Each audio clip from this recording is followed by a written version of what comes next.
माघ मास का महात्म 7वां अध्याय।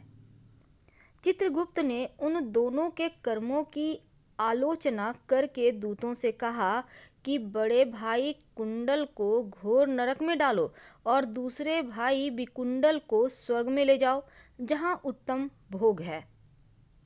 तब एक दूत तो कुंडल को नरक में फेंकने के लिए ले गया और दूसरा दूत बड़ी नम्रता से कहने लगा कि हे विकुंडल, चलो, तुम अच्छे कर्मों से स्वर्ग को प्राप्त होकर अनेक प्रकार के भोगों का भोगो।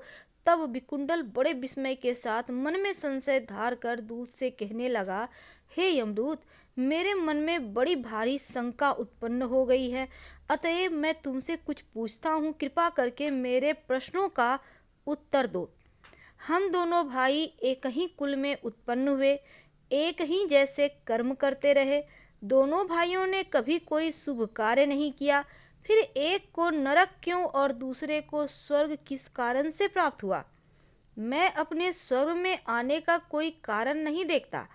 तब यमदूत कहने लगा, हे विकुंडल, माता पिता, पुत्र पत्नी, भाई बहन से सब संबंध जन्म के कारण होते हैं और जन्म कर्म को भोगने के लिए ही होता है। जिस प्रकार एक वृक्ष पर अनेक पक्षियों का आगमन होता है, उसी तरह इस संसार में पुत्र, भाई, माता पिता का भी संगम होता है। इनमें से जो जैसे जैसे कर्म करता है वैसे ही फल भोगता है। तुम्हारा भाई अपने पाप कर्मों से नरक में गया, तुम अपने पुण्य कर्म के कारण स्वर्ग में जा रहे हो। तब विकुंडल ने आश्चर्य से पूछा कि मैंने तो आजन्म कोई धर्म का कार्य ही नहीं किया, सदैव पापों में ही लगा रहा। मैं अपने पुण्य के कर्म को नहीं जानता। यदि तुम मेरे पुण्य के कर्म को तुम जानते हो तो कृपा करके बतला दो। तब देवदूत कहने लगा कि मैं सब प्राणियों को भली भांति जानता हूँ, तुम नहीं जानते। सुनो, हरिमित्र का पुत्र सुमित्र नाम का एक ब्राह्मण था, जिसका आश्रम यमुना नदी के दक्षिणोत्तर दिशा में था।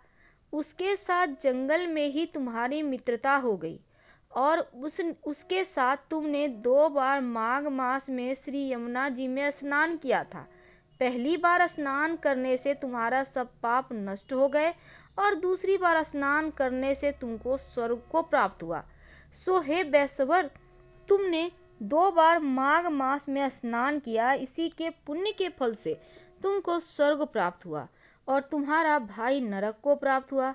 दत्तात्रेय जी कहने लगे कि इस प्रकार वह भाई के दुखों से अति दुखित होकर नम्रता पूर्वक मीठे वचनों से दूतों से कहने लगा, हे दूतों, सज्जन पुरुषों के साथ 7 पग चलने से मित्रता हो जाती है और यह कल्याणकारी होती है।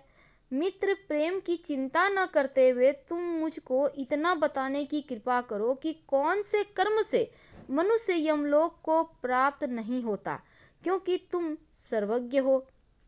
माघ मास महात्म 7वां अध्याय समाप्त हुआ। कल हम आपके साथ 8वें अध्याय के साथ जुड़ेंगे। हम आपसे विदा लेते हैं। पसंद आए तो लाइक कर सब्सक्राइब करें, शेयर करें, कमेंट करें। धन्यवाद।